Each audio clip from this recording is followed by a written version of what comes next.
Talk about Spotify Wrapped. Well, that's my actual note in the. Okay, we're gonna talk about that in Yeah, the I was thing. just curious if you had seen yours or not. Because if you hadn't, I was gonna be like, look at yours. Yeah, I saw mine. I also posted mine on Twitter, like I do every year. Oh, but you didn't respond to me. Did you send me something? I thought I sent you my Spotify Wrapped on Discord. I might not have. I don't think you did. You sent me the Oh, I just sent you the every noise thing, kind of Yeah. out of the blue. Yeah, I spent like 5 minutes listening to that. That's what I was talking about. I wasn't just casually listening to No, that's what I emo figured. mexicano. That's what I figured. I was like, either Joseph is just deep in it, or he's using the every noise thing.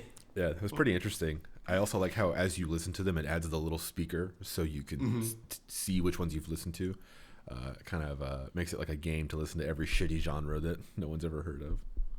There's one for like cities. So there's like Tucson indie and Seattle indie.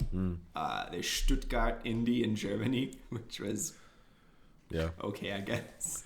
How do you think those are generated? Do you think that they have... Because like those labels need to come from somewhere. You can have an algorithm determine that something is a different sound, but how do you label that sound?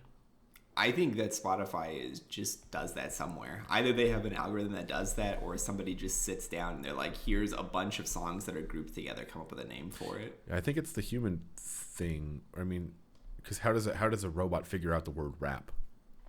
How does a robot figure out emo mexicano? You know? Yeah, the reason I found that site was because of looking for what Vapor Soul is, and I didn't find out what Vapor Soul is, like where that name comes from, but I found out where Vapor Twitch comes from because there's a subreddit for it, and the sticky mod post on that subreddit is a long explanation on where that name comes from, and then he points to this and is like, as you can see from here, these are like some of the songs and stuff if you want to check it out. I was like, oh, cool. You randomly found this subreddit, which then had a reference to another word that was nonsense. So you went to go find it. Like, how did you get down this? Okay. So my rap told me my top genre was Vapor Soul. So I looked up what Vapor Soul was, but I don't know what that, like, literally no one knows what that is. So I was like, okay. But somebody in like the Spotify subreddit was like, oh, Vapor Soul was in mine too, and I still don't know what that is, but I found out what Vapor Twitch is because I found this post on Reddit, and I went to that post, and it's like a long explanation of what Vapor Twitch is, and then he also like points to the Every Noise site. I guess I just like, who cares? Who cares? I mean, I don't really. It feels like it's easier to find what I'm looking like. If like, oh, this is like the number one thing I've listened to this year, then I probably like it, right? It's like, there's probably more stuff like similar that I can find, or like related artists. I don't even know what to search to find more Vapor Soul artists.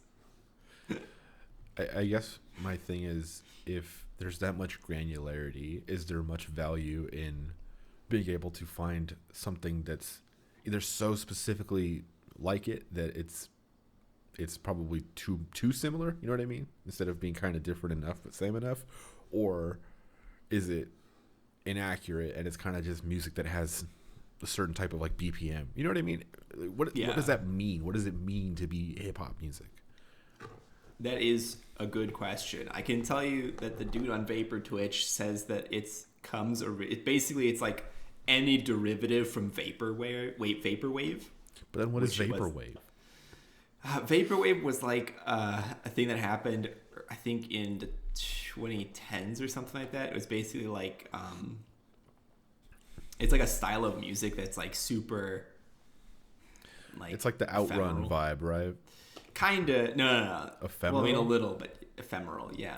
Like short-lived music? Isn't all music short-lived? Yeah, like it was popular for like a summer, basically. Oh, like dubstep? It was supposed to be like summer vibes, but only with only electronica. It's like there's no guitar or anything like that in most vapor wave stuff. And then any derivative from that has like vapor appended onto it according to Spotify. So that's where Vapor Twitch came from. So I assume Vapor Soul comes from Vapor Wave, and then soul, I don't know where the soul part comes in, but that's in there somewhere too. But then is Vapor Twitch the chilled out summer vibe, but also like on meth or something? Is it the Twitch? It's a little bit more high energy. More high energy than meth? No, it's more high energy than vaporwave, not more high energy than meth. I think there's like a couple of things more high energy than meth, and one of those is just a shot of straight adrenaline. Oh yeah, that too. Yeah. I think at some point when you're doubling down the dose, it like wraps back around and you just die, which is like complete inactivity. No, if you get the numbers right, you can hit 0 again, right? If you do the overflow, then you have negative meth in your system, or you can have 0 meth in your system. So you'll actually be totally healthy. You can meth yourself back if to you health. replace all of your blood with liquid meth, you're fine. Liquid is that the form of meth? You might think I'm a drug expert. My family was recently telling me about the cooking crack thing on the podcast, and they were like, I didn't know that's how you made crack. I was like, oh, I didn't mean to tell you how to make crack. So I don't know anything about I'm going to be honest, but I don't know anything about meth, so you have to be the expert here. News to me. Yeah, I don't know. Isn't that what they cooked in Breaking Bad? Yeah, but I don't know how serious that was. I mean, it's like crystals. I mean, crystal meth. If crystal meth would imply that there's some other form of meth, right? Maybe it's liquid at a certain temperature, but forms into a crystalline structure when in room temperature conditions. Sounds accurate to me, dude. I don't know anything about chemistry. It's the one class I failed in high school. I don't know shit about chemistry. I got a real proper F in chemistry. Like they put the letter F on Oh no. AP Chem was the only class I did not pass the AP for. I also got a C in that class, which is my only C in high school. Nice. My only C in high school is like a point of like a win for me. Everything else was just straight D's and then the one F. I barely got out of that place. I surprisingly did the best on the A-Push exam, even though I did pretty poorly in that class. I think knowing you now, I think if you had to take A-Push again, you'd like it more. Yeah, I just think that's true for like school in general, high school in general. No. Yeah, dude. No. If I had to take chem again, I'd rather just drop out. I can't do it. At this point, I've gained an appreciation for why chemistry is useful, though. Like material science and that kind of stuff, and then realizing that, you know, like the world is just magic or whatever in high school, and you don't give a fuck because everything just kind of doesn't relate to anything.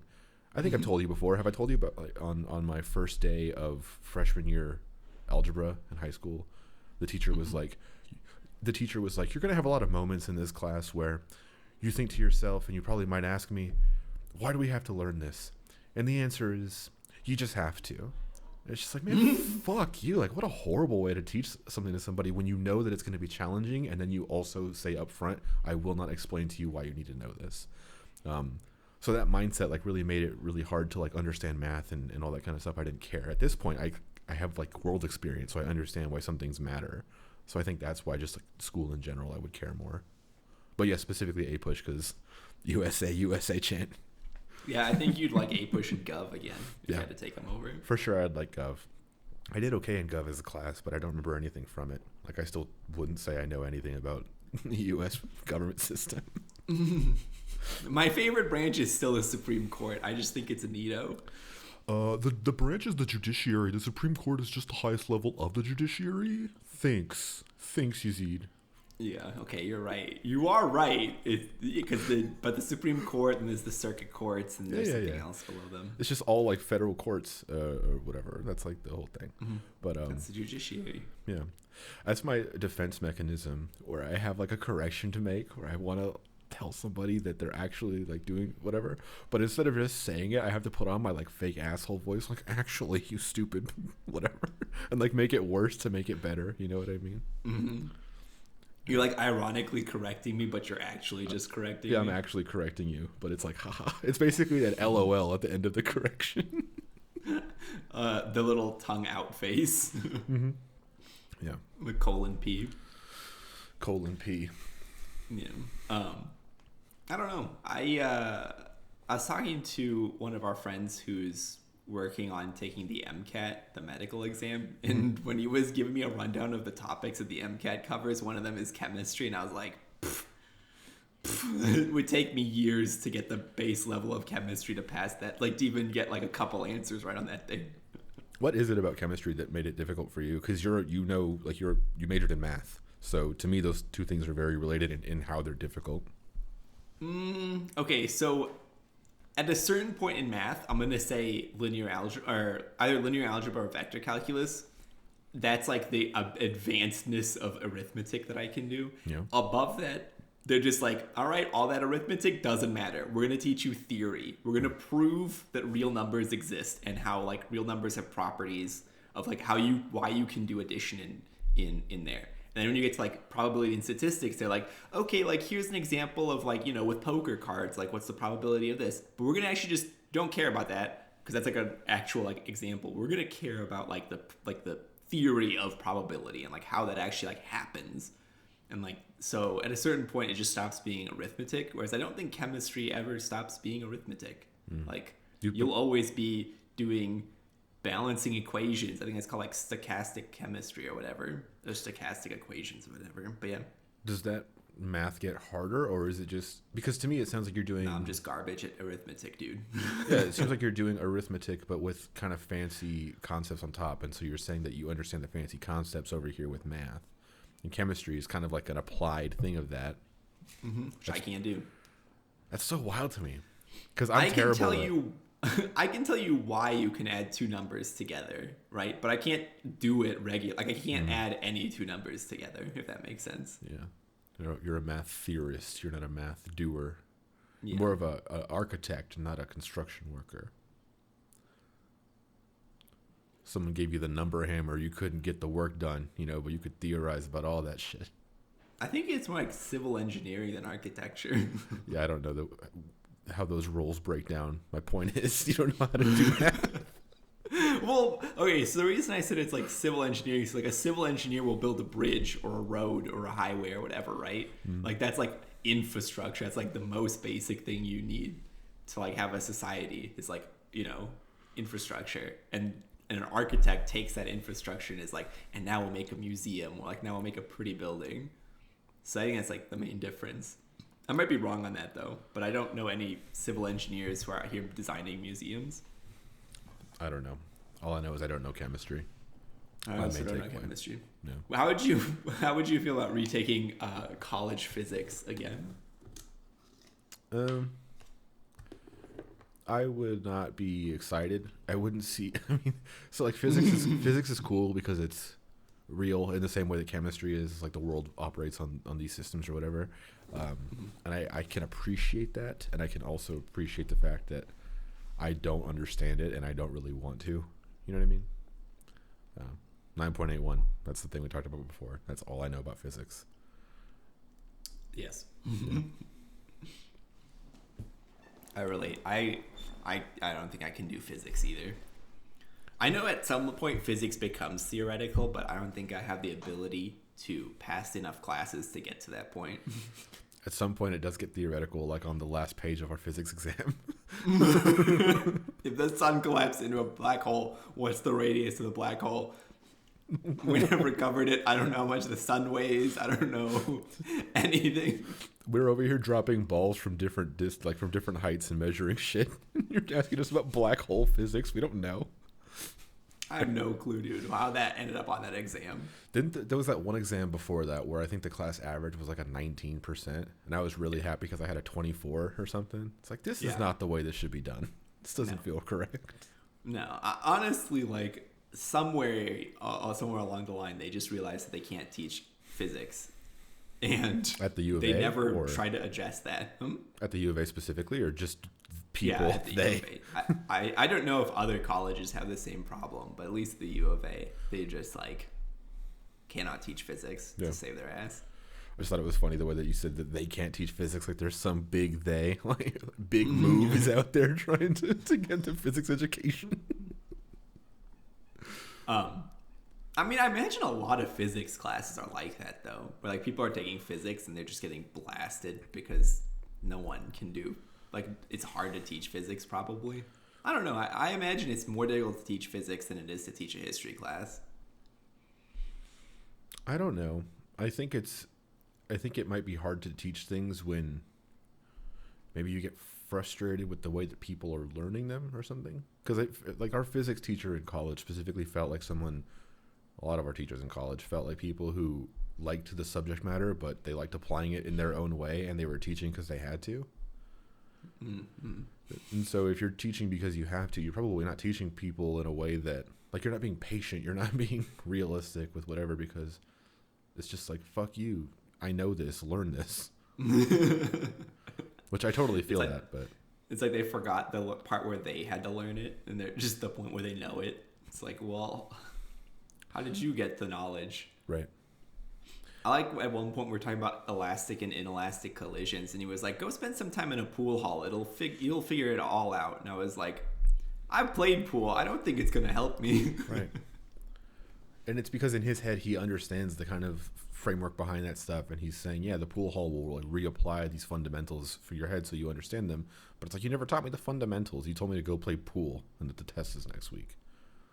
And then the experiments were big trash. We just, like I said, we dropped balls, and then that's really all I remember doing. Just dropping. Well, I remember that one because you and I were the last team because we literally couldn't get the stupid constant for gravity correct. Yeah. Yeah, we weren't the best. Because our dumbasses either have like idiot reflexes or something, because we were either using the timer incorrectly or something. Yeah, we weren't doing it right. No, but we became friends, and that's probably the only reason we passed that. We became friends. We were friends with each other. We became friends with our. I was gonna say, geez, you thought we became friends then? We became friends with our lab professor, and that's probably why we passed chemistry. Physics. Chemistry. The cold showers have really done the number on my mental health. I'll be real. I think you mentioned that before we started recording, but your water heater has passed away. Yeah, my water heater stopped heating water, so all my showers the last 2 days have been just ice cold. I don't turn the heater on in my house, so my house is cold too. So it's not like when I'm done with the shower, I'm warm because the air is warm. It's like I'm done with this cold shower, and I'm like even more cold because the air is like 60 degrees. Why do you not turn the heater on in your house? I don't know. I feel like winter is more cozy when you're cold, or like when the surroundings are cold but you're warm. It's like I have a blanket with me, or I'll wear like a long sleeve clothes and stuff. Like, I don't know. No, I feel that. I was just asking because like Synovia is a heater person, and she'll make the admittedly logical argument of the heater will make us more comfortable when it's cold. However, I would rather have 3 blankets or like 2 sweatshirts or something, and still have it be cold around me. I want the warm spot on the couch or the warm spot on the bed. I don't want it to just be warm. I want myself to have all the good thing in here. No equity of comfort in the room. You know? I also like it because on like some level, whenever I know I'm warm but everything around me is cold, I'm like, we won. Yeah. Like, as a species, we beat Mother Nature. Yeah. Mother Nature was like, yo, it's cold out. Things are dying out there. You can't survive out there. And we're just like, well, sucks to be you. Yeah.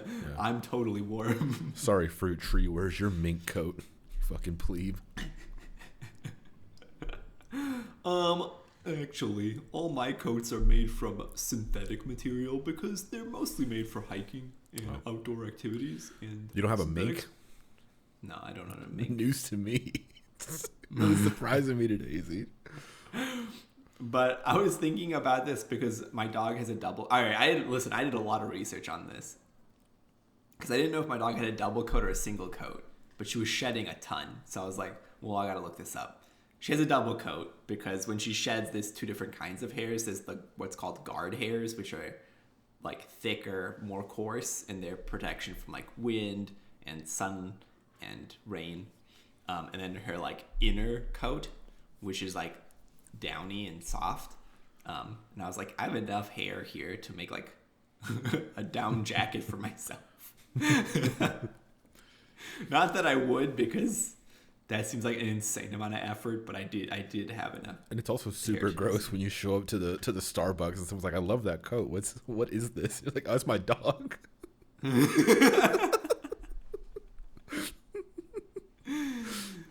So one of my one. dog was shedding, so I collected all her hair and turned it into a coat. Yeah, shook out the Roomba and put this together. You know, bruh. I actually think it's really funny on the like website I was reading, they were like, all right, here's the real difference between a single coat and a double coat for a dog. With a single coat, your dog has a lot of maintenance and your floor does not. In a double coat, your dog is like no maintenance, but your floor has a ton of maintenance.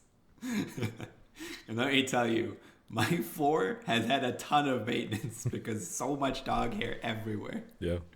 We put a sweater on our dog, and it kind of contains the grossness into the sweater. Ooh, that's a smart idea. I have no idea if my dog would let me put a sweater on her. She'll let you put the vest on her. She'll let you put the safety vest on her. Yeah, after like 2 hours and a lot of treats. Yeah. I don't have 2 hours and a lot of treats every weekend to try a different sweater. Well, then it sounds like a you problem, Yazeed. I mean, it kind of is, yes. It kind of is. But yeah, dog stuff. She's just, it's cold now outside, so we have to bring her in and put a sweater on her and make sure she doesn't freeze to death. More responsibility. Hey, my dog is totally fine in like 30-degree weather. Like in the mornings, we won't go for our morning walk.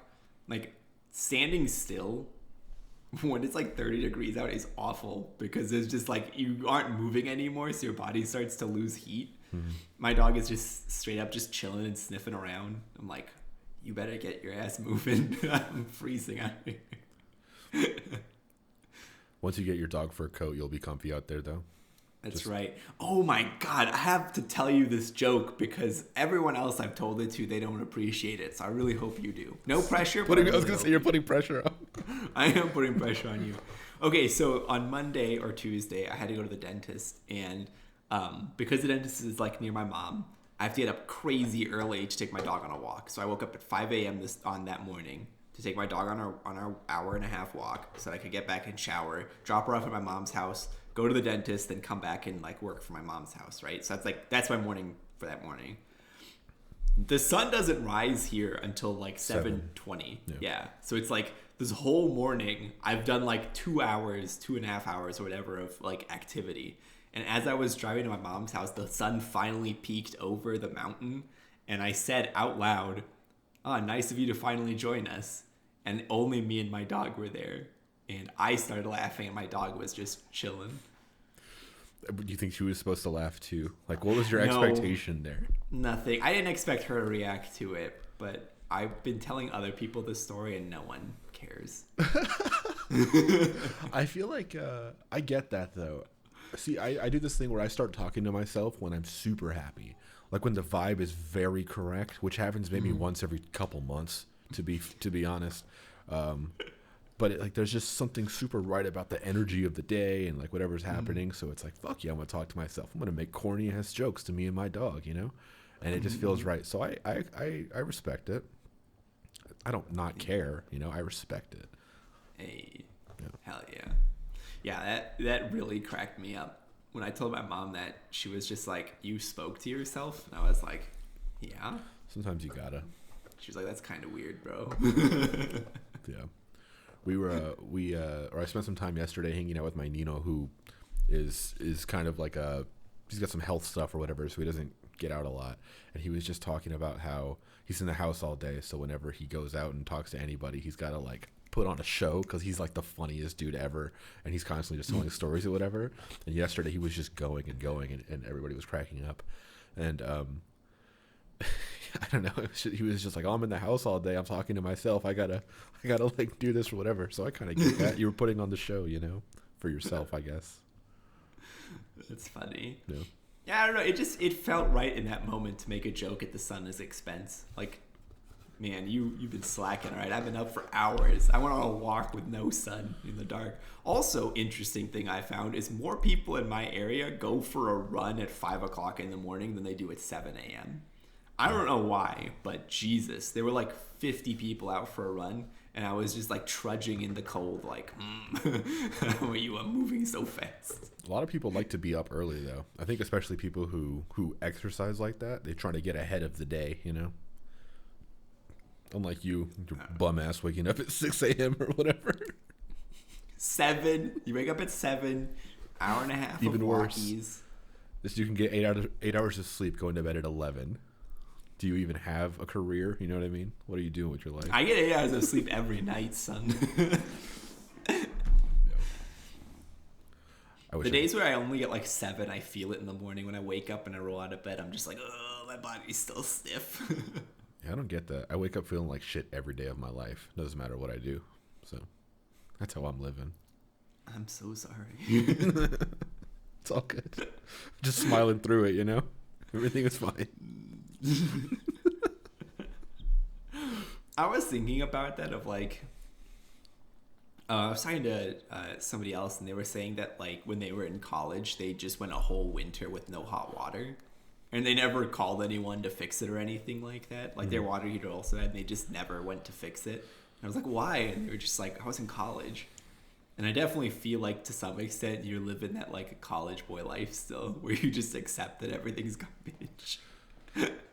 There's not much you can do. Like this past week has been really rough, work wise. Just being shitty and whatever. And then I'm on this thing where I'm realizing, like everything stresses me out, and I can only control maybe like 10% of the things that stress me out. So everything I can't control, like most things, I'm just going to kind of let them happen to me because that's all I can do. And then the things I can't control, I should just try to make better.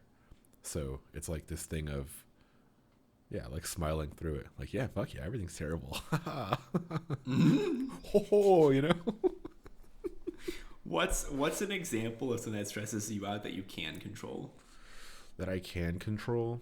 I'm going to ask you what you can't control also. So if you have one of those first.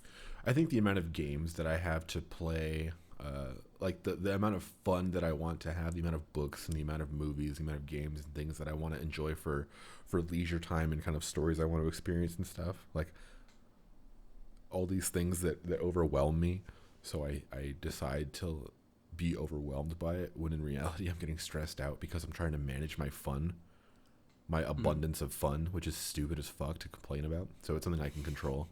There's other things I can control. A lot of it comes from the amount of, it's a similar way to the things I need to do for leisure, the things I need to do for work, like things I need to do for my actual job, and then things that I kind of force myself to do for this.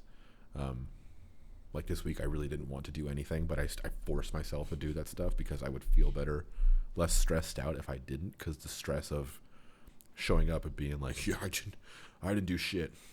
So like, I don't want that to happen.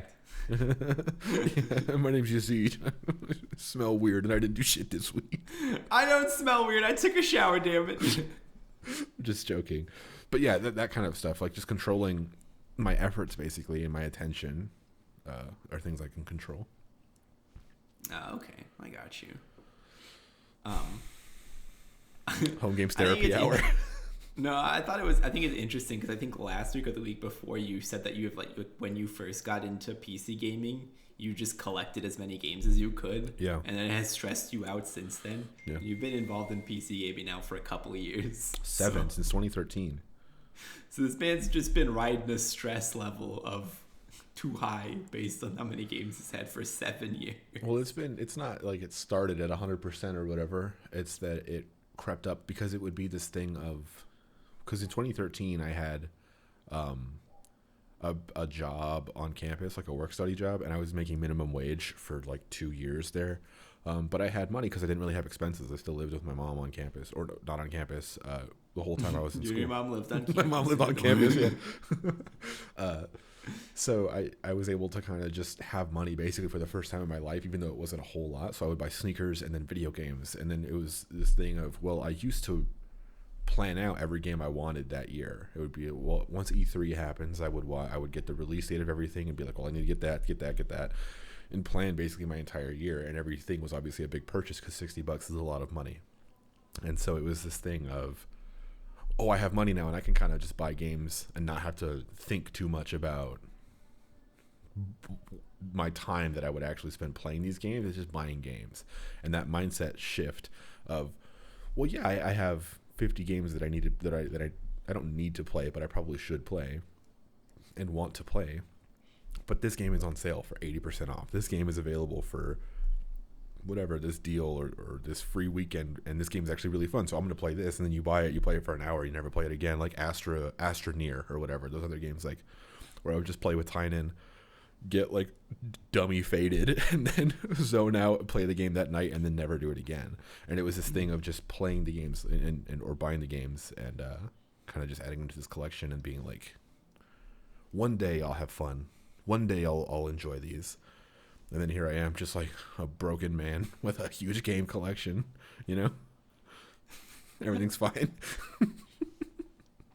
I understand that. Yeah. Also, I have a thing I want to discuss. So, remember, like, I think it was last week or the week before we were complaining about how hard it is to, like, recommend stuff to people. Yeah.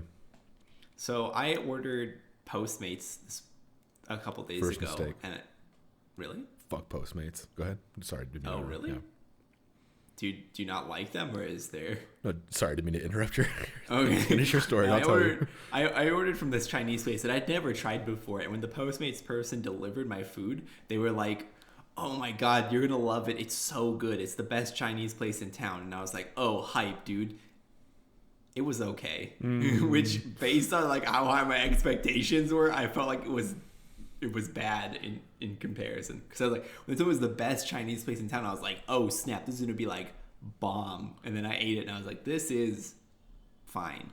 In town being your part of town, or town like the place we live, like Tucson? I don't know what they meant What's by the that. place called? GM. Okay, never mind. Chinese something. I don't know. I was thinking because I just had a similar experience where I had a place that was supposed to be like the best in town, and it was just fine. Did you have like, were you overhyped by your Postmates person? Is that what you're saying? Yeah. I mean, I wasn't hyped going into it. I was like, like this is a new Chinese place because it's the closest one to me, and I was like, I'll try it and see how it goes. And then I ate it, and I was like, Do you get seafood at Chinese places? Like, what do you get? I do, yeah. Well, I can get tofu, but I get shrimp usually. Yeah. All right. Yeah, I don't know. Overhyping places is kind of like already a problem, but when it's some stranger and you weren't expecting it and they're at your door, that's just in a whole other layer. You have to drop food off and like, you're gonna love this. It's the best food in China. I was like, oh shoot. Oh snap. I went the other way around. Someone shows up like, you're gonna fucking hate this shit. It's garbage. And then you eat it and you're just like, this is okay. But like, because your expectations, you're like, damn, this is like really good. I'll order it again. Yeah. Should be a good experiment for Postmates to kind of like raise the overall experience level of people. Just set their bar really low. Yeah. I don't know. Well, the problem is that we used to, or at least I used to know somebody whose family owned a Chinese restaurant. Yeah. And their food was probably the best Chinese food I've had in town. Do they not own that restaurant anymore? I believe they sold it, but I'm not a hundo on that. Okay. Yeah, I went there once. It was pretty good. Haven't been there recently. I don't know. I mean, they may have still kept all the cooks and stuff, so the food might still be good, but yeah. I don't know. I haven't been there recently because it's also like far from me. So right. Yeah, you're not close to. That's why when you said best Chinese place in town, I was like, what the fuck is out there? Like, there's nothing near you. There's two or three Chinese places that Postmates will deliver to me. Yeah. So, but yeah, it was okay. I hate Postmates because they add, like, their fees are ridiculous, and they basically just add another 50% or whatever at the end of when you go to checkout. It's like, yeah, I want this burrito and then this drink. It's a $9 thing. And you go to checkout, and it's like, you want to charge $26 to your Visa? What the fuck happened? And they're sneaky about the way that they do that. And then also, I hate Uber, the entire company, Uber and Uber Eats and whatever, and then they bought Postmates, so it just added the fuck you to Postmates, so all that shit just... What company do you use then? I use DoorDash. I'm not saying it's a good one. I'm also like, this pre-show is not sponsored. Oh no, yeah, this is just. But yeah, we use DoorDash because it's just, they're fine. I think they do the thing where it's equally as sneaky, probably more so, but where I think this is what they do, but they'll mark up menu items so you don't feel like the service fee at the end is so high, because there is a service fee, but it's like $5 instead of 12 on Postmates. But it's because you're paying for it in the food cost. They just up it a little bit. Whatever, there's no good option. I'm just a lazy piece of shit, and it's like, yeah, sure, I can hit the burrito button, and that's the cost is the service fee and whatever. I just don't like Uber or Postmates as companies. Yeah, okay, that makes sense. I was wondering who you used, because I just used Postmates like that one or twice. Speaking of who you use and Uber. My mom, remember how I was telling you that she's like a Facebook woman now? Yeah. She's like in Facebook groups and she's deep in the like inner workings of all this stuff. She was like, yeah, I found this Facebook group called Hood Uber the other day. And I guess it's people who just like put up, I have $5, I'm going this way. And then other strangers in Tucson will be like, oh, I'm going that way. I'll do whatever. And apparently it's like really active. And she was just watching it, kind of like observing or whatever. I feel unsafe knowing about that. I feel like that is the number one way to get murdered in 2020. Yeah. Like asking to get murdered, because the whole like Craigslist personals or whatever, that's shut down. So how are you going to get killed these days? Fucking Hood Uber. That's what you got to do. Why? Uber and Lyft aren't even that expensive. Like, So my hypothesis was that people who get kicked off of Uber then have to go to Lyft, and then people who go to Lyft and get kicked off of Lyft have to do something else. So, or if you you constantly smell like weed or something, and then Ubers won't let you in, or something. You know, I don't know. Maybe you just have a reason to not be in an Uber or allowed to be in an Uber. yeah, that's even more concerning. Like, if you cannot legally, or if you've been denied service by Lyft and Uber, and you're just now having to rely on strangers on the internet and $5 to get you where you're trying to go, that's like, damn, fam. Like, that's not good. Yeah, I don't think someone who's maybe doing well is on this. Like, I'm going to Tucson Mall, I have $5, someone come pick me up. Like, you've maybe made some bad turns in life. Hold on, wait. So when they say someone come pick me up, do they like post their address on there? I'm sure they DM their address when you have someone. You probably give your general area, That is being like, "Oh, I'm near this McDonald's or whatever." And then when someone says they'll do it, you DM their address, and then they come kill you. I think that's that one. It's I don't know. But I was thinking it'd be kind of cool to do that for DoorDash or whatever. It's like flat $5 service fee anywhere within this boundary. I'm just gonna start up, Joseph Delivery Company. I'll go buy your McDonald's and drop it off, $5 flat. I'll be crazy busy all the time, and hopefully it's profitable. You probably would be, but you'd need it to be more than both the maintenance of your car and the upkeep of your car. It's like you need it to be better than like your gas prices on your car, but also like you need to have some like stash rate for like maintenance on your car, like tires, brakes, oil, engine stuff. Maybe it'll be a flat $10 fee, and then I'll have this little profit up front, and then I can start hiring other people for Joseph Delivery Co. And I'll just take half the profit. They get the other half, all off the books, of course. We don't want the government knowing about this. That's right. That's right. Cash only. It's good for 2020. IRS is like, this person only makes $5 a year, but they bought a $20,000 TV. So, damn, what kind of 20,000? Can you imagine? That's the dumbest purchase you could possibly make. On paper, I make $5 a year, but I went and bought this 7,000-inch projector and 16K.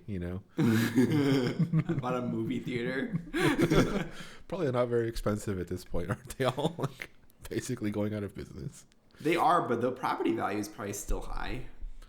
Yeah, but a business isn't based off of just the land it owns. That's kind of like the McDonald's theory, right? But it's like theaters. McDonald's is valuable because the land it owns. Right, I know, but it has a lot of locations. You don't see a Century Theater around every corner or whatever.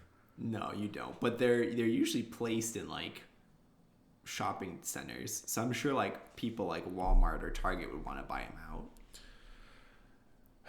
Do you think, as a society, that we need movie theaters? I like movie theaters. I don't think we need very many. Mm-hmm. Like, I don't see very many movies in movie theaters, right? Like, I see maybe like 2 a year. Mm-hmm. And if everybody is seeing 2 a year, you only need like 2 movie theaters in a city. But I don't think it's everybody seeing 2 a year. I think before it was, there are people who are constantly at the theater watching new stuff. And then there's the U's. There's probably some in between. And then there's people who just never go to theaters. Yeah, I think in my head, if I was going to like force my design philosophy on a city, there'd be two types of movie theaters. There'd be like the cheap theaters, right? Because I think there's still a market for cheap theaters, and then I think like Roadhouse style theaters where they like serve you food and stuff. And I think like that's more reasonable to like go to a place, like eat dinner at the movie theater, grab a drink or whatever, you know. See, I like that in theory, the kind of boutique theater experience, kind of a larger thing. But I don't like eating in the dark with a bunch of strangers. It's weird as fuck. Also in a recliner, and then I don't know about you, but I'm constantly spilling shit on myself, just like I'm the clumsiest eater / drinker. So I'm there with like popcorn just all over. That's because you eat food so weirdly. If you use a fork and shit, it's fine. When I take apart my burger with my bare hands and I eat the cheese slices off of it, it gets a little messy. They can't find the napkins in the dark, so he's just using his sweatshirt and just barbecue sauce fucking all over him while watching Star Wars or something. God damn. I mean, it's a bit exaggerated, but that's kind of how it is when I go there. I mean, oh my god. But I agree with you. I think like theaters won't be the main the main experience, but they'll be an option. For people who want to go. It's kind of sad to see. It's such a big cultural thing. It's kind of like when drive-ins went out of business. It was kind of like a thing gone, an experience is gone. Yeah. I mean, I guess. I saw a movie in the drive-in once, and it was pretty boring, honestly. Being like an individual car, tuning into like a radio station, trying to watch a movie on like a giant projector. I was like, this isn't interesting at all. Like, that's the whole experience, though. It's super fun. I did not enjoy it. I was like, this is boring. I'd rather be not sitting in my car. Like, I could be sitting in like on my couch watching like Netflix or HBO or something. Yeah, but then that's so how does the experience of a theater differ? Is it because you get the recliner and the dinner and the beer and the whatever? Yeah, like, listen, regular movie theaters are like the last time I went into a regular movie theater was because I wanted to see 1917, and I wanted to see it on like a big screen with like big noise, right? Like I wanted to, not big noise, what is it? Big noise, that's the thing. Big noise. Yeah, like I wanted to experience that movie, so I went to a movie theater for it, right? Like that's like what I would go to a movie theater for. That's like the draw for me, right? Like it's higher definition screen. Yeah. That I'm kind of close to, and also like the sound is there. My car doesn't have like surround sound. It's got like regular sound. So like, if I'm going to go to a drive-in, I'm missing out on like a lot of stuff. Are you by yourself? Yeah. That's the problem, dude. What the hell are you going to a drive-in by yourself for? Sometimes you gotta. Sometimes you just gotta experience things, Joseph. I'm solo. What do you want from me? I'm not okay. It sounds interesting, but I guess that's not the point of the drive-in. The drive-in for us was, you have 2 people in the front seat, and then you have 6 people sneaking in underneath the blankets in the back seat because they charge per person at De Anza, at least back a long time ago. Mm-hmm. And so then you have all these people in the car, and you're barely paying attention to the movie, and you're eating bonbons, and you're talking over everything, and you watch your 2 movies, and then you get the 3rd movie from somewhere else because they would always play the first movie again. So then you can change the radio station and tune into that movie over there. You just find some random ass movie and watch it. And you got 3 movies for 8 people for the price of 2 movies for 2 people. That's the point of the drive-in, not to watch the movie. It's to get a value. I'd rather just invite those people to my house and be like, we're going to watch whatever we can find on some streaming service. I'll make us dinner or something and can just chill and relax. What if we live in a world where VR headsets have gotten to the point where you get crazy higher definition than you would in a movie theater, and you get some crazy surround sound, and it's all personalized to you, and you and your family are able to all have your VR headsets on together in the movie theater? Would you ever then go to a movie theater? Yeah. You still would? Yeah, I mean, for me, like, part of the reason that you'd go to a movie theater is to have the, like, surround sound, like, the big screen. Like, those are like, the draws for me, right? Like, most movies, I don't need to see that definition, like, that high quality of sound. But, like, certain movies, like, 1917 is, like, probably the most recent example that I really wanted to see, because that movie is supposed to be, like, cinematography-wise, like, very impressive work. and also like sound design was supposed to be really impressive as well. So like I wanted to have both of those and like experience that in a way that made sense, if that makes sense. Yeah, I guess I'm asking if you could replicate that in a VR headset even better than a theater could today, would you then go to a theater still? Oh, I see. No, then no. Because I only go to a theater while it has like a technological edge, because that's like, you know, that's what they spend their money on. Yeah, I don't know. I guess it's kind of like what I was talking about last week or the week before, of how the internet and how everything is individualized and personalized, and you basically can live an entire world personalized to you, catered to you with information that's catered to you. And you don't really have to do much. You could see it all on your phone and your computer. You don't actually have to experience the world or the people who live around you. And it removes this communal experience thing and it kind of removes this idea of like mainstream entertainment, mainstream culture, and all that kind of thing. Like if a movie theater goes away, like movie theaters, you know what I mean? It just seems so critical to the way that people like experience. Like Spider-Man came out in the fucking movie theater, we waited in line for it, you know, like those things going away is weird to me. I see your point and I understand your point, but I think in that regard, as with many things, I am totally fine with just being like, it was a thing of the past and it's gone now. Whereas I feel like you struggle with that more than I do. It's not that I struggle with it. I think the idea that I struggle with more than this wave of things going away is that there are many things that have gone away that we don't know about, that were cool, like traditions and whatever stuff and experiences as a society that were actually really, I would say, like beneficial for people, that we just don't know about or have gone away and we don't remember them or whatever, because like everything replaces another thing. So like me and Snowy talk about this, like, oh, that historical building is being torn down. Isn't that awful? It's like, yeah, it is. But that historical building wasn't there 200 years ago. There was some other thing that was there, or, you know, but like this land was cool to somebody before this thing took it over, and now it's happening again. And it's kind of that with just everything, I guess. Like I'm starting to gain an appreciation for history and like preservation of things in a way that I didn't have like 5 years ago. Like we just talked about how I didn't care about APUSH or anything. Yeah. What was I going to say? There's actually a really interesting thing that I learned recently is that there's that idea of like forgetting what once was there when it comes to like not conservation, but like conservation. Basically, like people forget that like certain parts of the world were not at all similar to where they are now. Right. But because it's been so long and it was either like like it was basically like so gradual in changing into what we know now, that's just how they imagine it. Like an example of that is like when people imagine Iceland, they probably imagine like, you know, rolling hills of like grass or whatever, and like the, you know, the stark cliffs and like the waterfalls and like the hot springs and stuff. But in reality, most of it was dense forest. There was quite a bit of forest on Iceland, and it was all cut down. Yeah. And so like now they're like trying to put it back, or like in parts of like the British Islands, there was rainforest, and no one remembers that because that was so long ago, but there was rainforest up there. So yeah, I don't know. Only 90s kids remember rainforests in Britain.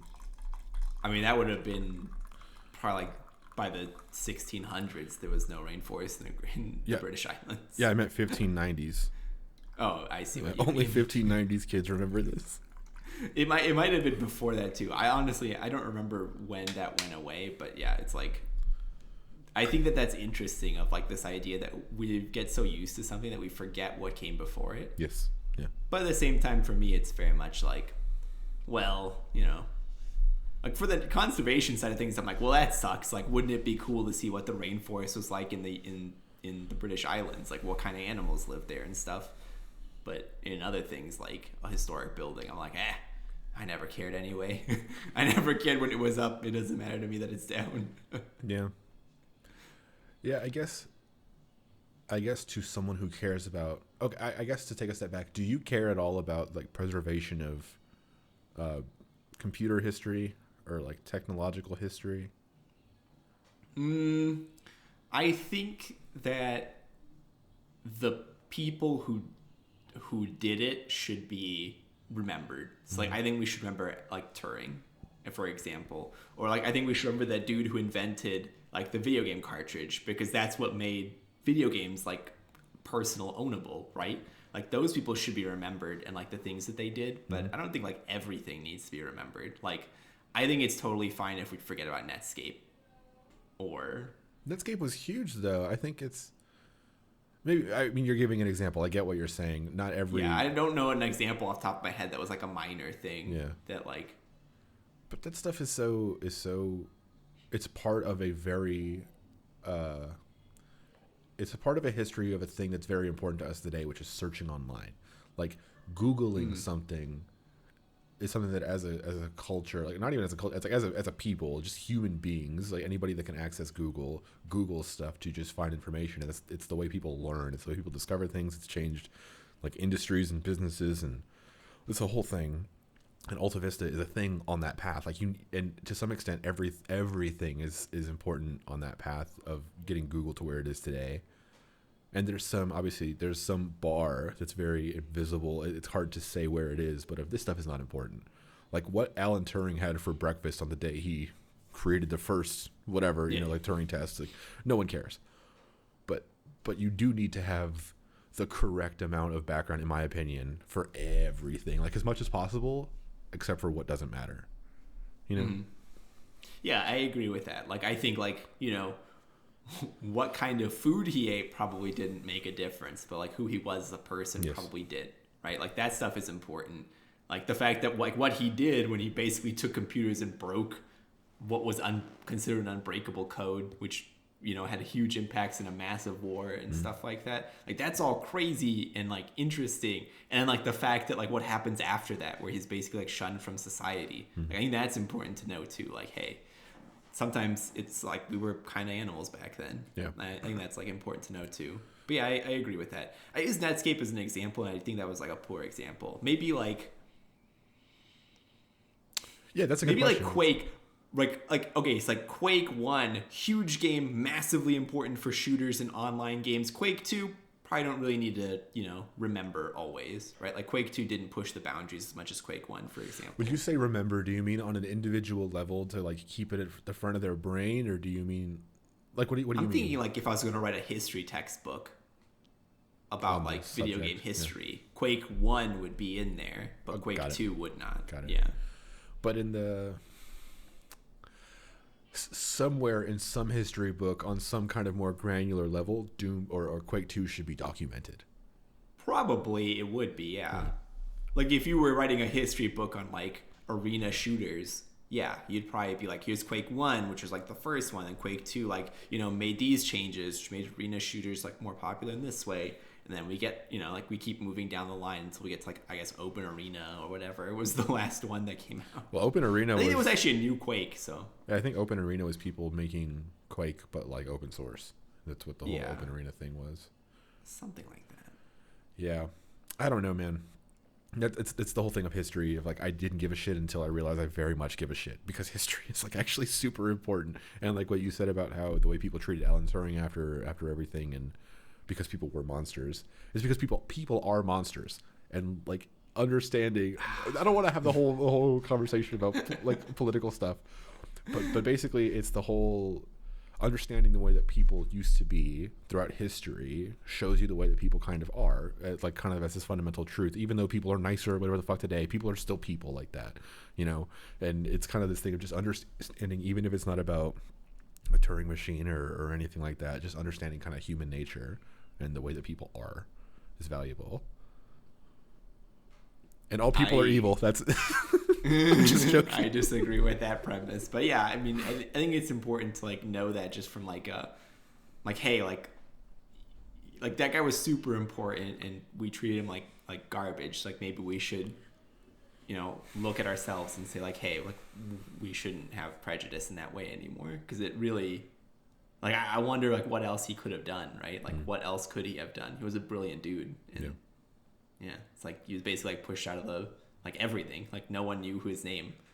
But he's, like, really famous even now. Like, we have the Turing test. Like, even theoretically, that man was important to computers. But, yeah, I don't know, man. Like, I think that it's there's like you said, there's like a bar, right? Like anything below that bar, I don't care about. Like what kind of food he ate, which finger he wore his rings on, like if he wore rings, like what was his favorite color tie, like none of that really matters, but like what he did and like who he was as a person, that matters. But the kind of details about what rings he wore, those could be mentioned in some biography on Alan Turing if you wanted to learn about his character traits and whatever. Yeah. But like to me, I don't care. Like if I'm gonna write a history textbook for computers, like from the very beginning, and I was gonna talk about him, I would not mention like that stuff. I'd mention like, you know, like other things about him as a person. Yes, I'm thinking of the things that aren't in any books. What information falls through the cracks that will always be forgotten to people? Because the whole thing of history is like, yeah, we can understand today that Kanye West is very important, but if we don't document history of why Kanye West is important, the next,